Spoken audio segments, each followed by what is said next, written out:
Students good morning. पिछले previous period में हमने न्यूक्लियस के बारे में, प्रोकैरियोट्स और यूकैरियोट्स के बारे में पढ़ा था। अब जो है आज हम सेल के न्यू ऑर्गेनल, जो सेल के लिए बहुत इम्पोर्टेंट है, एंडोप्लाज्मिक रेटिकुलम, इसके बारे में आज हम स्टडी करेंगे। तो सबसे पहले हम देखें कि एंडोप्लाज्मिक रेटिकुलम का स्ट्रक्चर क्या होता है।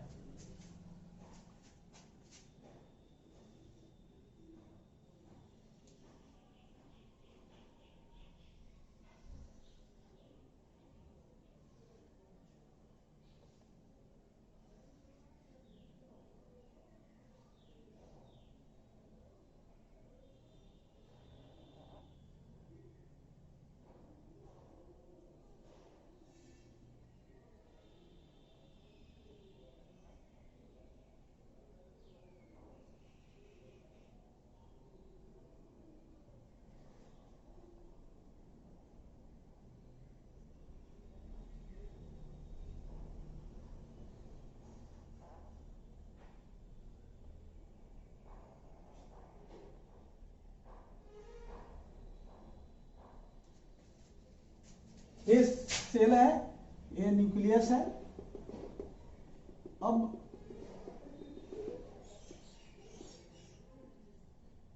इस सेल और सेल मेम्ब्रेन के बीच यह एक लार्ज नेटवर्क है। एंडोप्लाज्मिक रेटिकुलम सेल और सेल के बीच एक लार्ज एंडोप्लाज्मिक रेटिकुलम होता है, एक नेटवर्क होता है।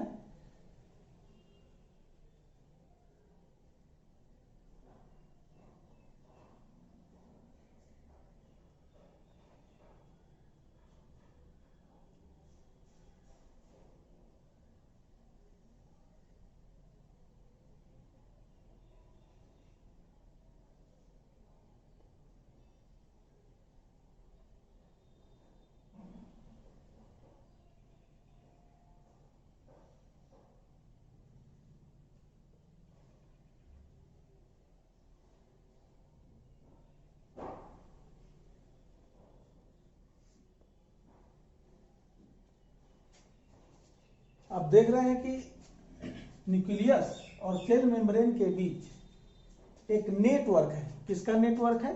Tubes and sheet. तो endoplasmic reticulum is a large network of tubes and seat.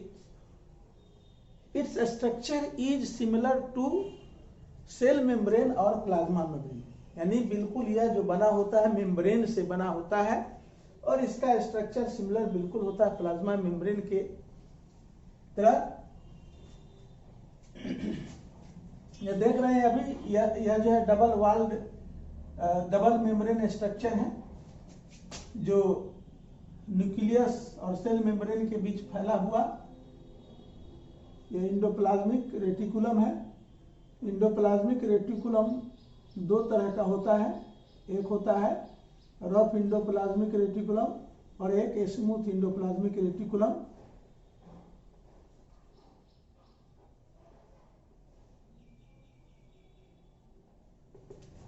Rough endoplasmic reticulum पर ग्रेनुलर स्ट्रक्चर होता है। एक ग्रेनुलर स्ट्रक्चर आप देख रहे हैं, इसको हम राइबोसोम्स कहते हैं। ये रफ दिखता है, राइबोसोम्स के अपीयरेंस के कारण यह जो है रफ एंडोप्लाज्मिक रेटिकुलम और यह है smooth endoplasmic reticulum, SER।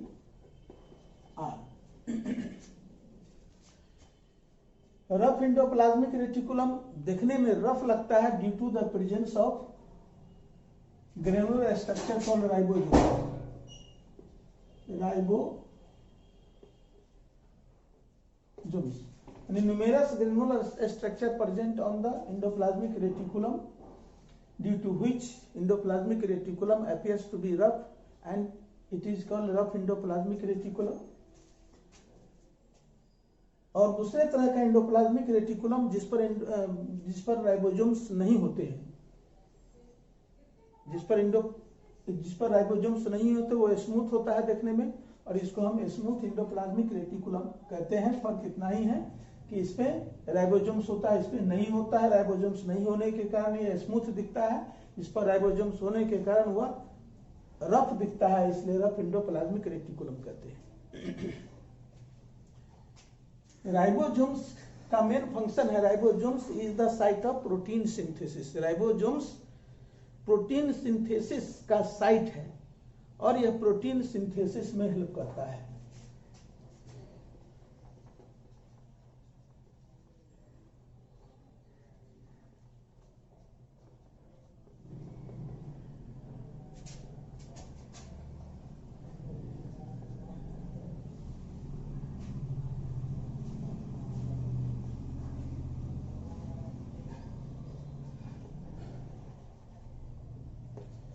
Ribosomes are the site of protein synthesis.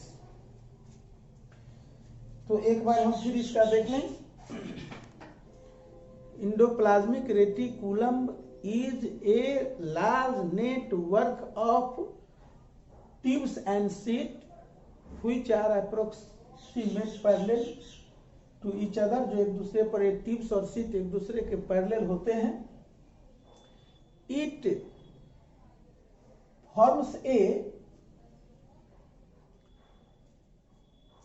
network between nucleus and plasma membrane. Nucleus से होकर के न्यूक्लियस में मर्ज कर जाता है, इधर प्लाज्मा मेम्ब्रेन में मर्ज कर जाता है, और यह मेम्ब्रेन बाउंड स्ट्रक्चर ही है जो देख रहे हैं, डबल लेयर मेम्ब्रेन से बना होता है और ट्यूब्स की तरह जो है बनाता है।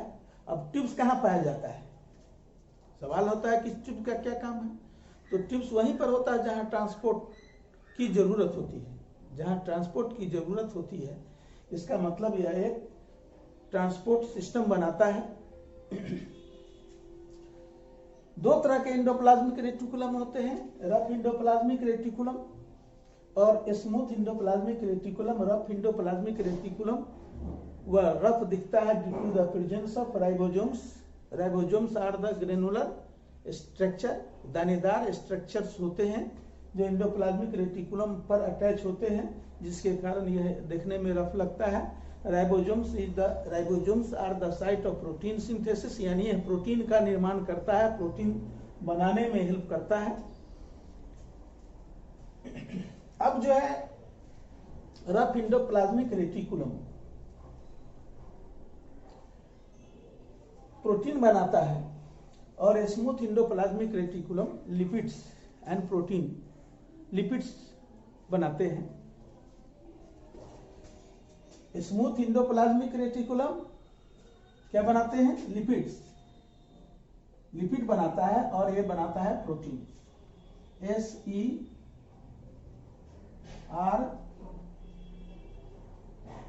forms lipid, whereas RER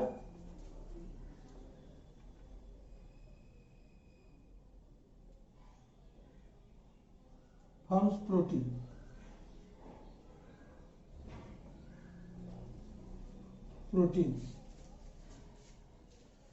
तो अपने फंक्शन भी देख लिया कि रफ एंडोप्लाज्मिक रेटिकुलम का काम है प्रोटीन बनाता है due to the presence of ribosomes, whereas smooth endoplasmic reticulum यह लिपिड बनाता है। इसमें से some lipids and protein manufactured by endoplasmic reticulum is used in the formation of cell membrane और plasma membrane, and this process is called membrane biogenesis. यानी कि some of lipids and protein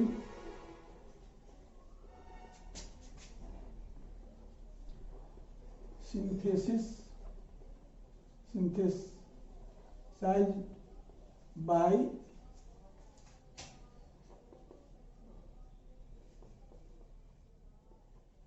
endoplasmic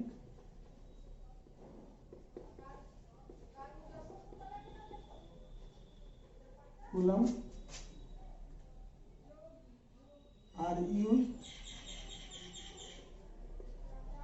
are used for formation of cell membrane or plasma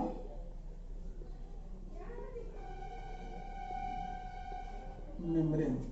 This process is called membrane biogenesis, यानी कि membrane biogenesis, membrane का बनना है ना। और biogenesis living organism के अंदर, क्योंकि सेल लिविंग है और सेल के अंदर यह बनता है, सेल में यह बनता है, इसलिए इसको मेम्ब्रेन बायोजेनेसिस कहते हैं। This process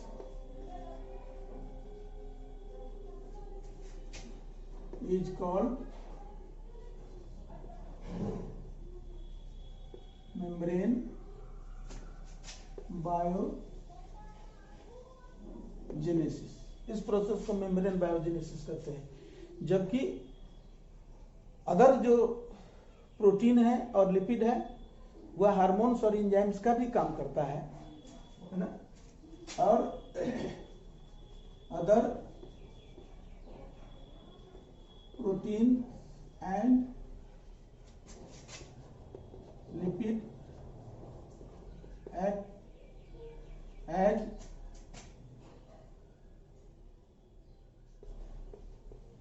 formation of enzyme and hormones.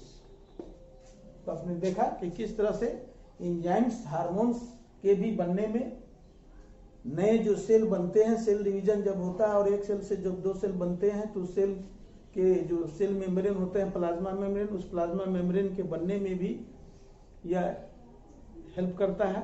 Endoplasmic reticulum protein lipids बनाने में यूज होता है, यह प्रोटीन लिपिड सेल मेम्ब्रेन के बनाने में यूज होता है, और हार्मोन्स और एंजाइम्स भी यह बनाता है। हम जो है अब फंक्शन के बारे में थोड़ा हम सोचें तो आपने अभी तक 2 फंक्शन देखा कि लिपिड प्रोटीन बनाता है और यह लिपिड प्रोटीन सेल मेम्ब्रेन को बनाता है, और दूसरी तरफ सम लिपिड और प्रोटीन जो है वो हार्मोन्स और एंजाइम्स का भी काम करता है। अब यहाँ पर देख रहे हैं कि अगर कि एक फ्रेमवर्क समझ रहे हैं जिसको ढांचा कहते हैं। हमारे बॉडी का फ्रेमवर्क क्या है? बोन्स। सपोज कीजिए कि अगर बोन को निकाल लिया जाए शरीर से तो सारा मांस का एक लोथड़ा बच जाएगा, जो हम खड़ा नहीं रह पाएंगे, मांस का लोथड़ा बच जाएगा। तो हमारे बॉडी का ढांचा कौन देता है? बोन देता है ना, हमारा फ्रेमवर्क बनाता है। ठीक उसी तरह से एंडोप्लाज्मिक रेटिकुलम भी यह सेल के लिए फ्रेमवर्क का काम करता है, फ्रेमवर्क का काम करता है। नेक्स्ट फंक्शन इसका क्या है? तो एक ट्रांसपोर्ट मैकेनिज्म, सेल के अंदर बहुत सारे प्रोसेस होते हैं, उस प्रोसेस के लिए उसमें मटेरियल की एक्सचेंज की जरूरत होती है, तो एक ट्रांसपोर्ट सिस्टम बनाता है। एंडोप्लाज्मिक रेटिकुलम एक ट्रांसपोर्ट सिस्टम बनाता है। तो यह भी आपने फंक्शन देखा कि ट्रांसपोर्ट सिस्टम बनाता है जिसमें मटेरियल का एक्सचेंज होता है न्यूक्लियस से साइटोप्लाज्म के बीच। अब जो है कुछ वर्टिब्रेट्स समझिए, जिसमें रीढ़ की हड्डी होती है, तो वर्टिब्रेट के लीवर सेल में एंडोप्लाज्मिक रेटिकुलम यह टॉक्सिक सब्सटेंस को डिटॉक्सिफाई करता है। जैसे कोई कुछ जहरीला चीज वो खाता है, लेता है, उसके बॉडी में जाता है टॉक्सिक जहर जाता है, उस जहरीला चीज को, जहरीले सबस्टेंस यानी पॉइजनस सबस्टेंस को वह क्या करता है, डिटॉक्सिफाई कर देता है। तो यह भी काम जो है लीवर सेल में, वर्टिब्रेट के लीवर सेल में इंडोप्लाज्मिक रेटिकुलम करता है। तो आपने देखा कि किस तरह से इंडोप्लाज्मिक रेटिकुलम एक वाइटल ऑर्गेनल है जो सेल के लिए बहुत सारा काम करता है, बहुत तरह का चीज सिंथेसिस होता है। यह एक लार्ज नेटवर्क बनाता है, नेटवर्क के साथ यह फ्रेमवर्क भी बनाता है जो सरफेस प्रोवाइड करता है। दूसरा कि यह जो है एक्सचेंज के लिए ट्रांसपोर्ट सिस्टम भी बनाता है, चीजों का एक्सचेंज होता है, लिपिड और प्रोटीन बनाता है, और वर्टिब्रेट के लीवर सेल में यह जो है टॉक्सिक सबस्टेंस को डिटॉक्सिफाई करता है। तो इस तरह से आपने देखा इंडोप्लाज्मिक रेटिकुलम के बारे में। अब जो है नेक्स्ट जो है हम अगले ऑर्गेनल के बारे में पढ़ेंगे।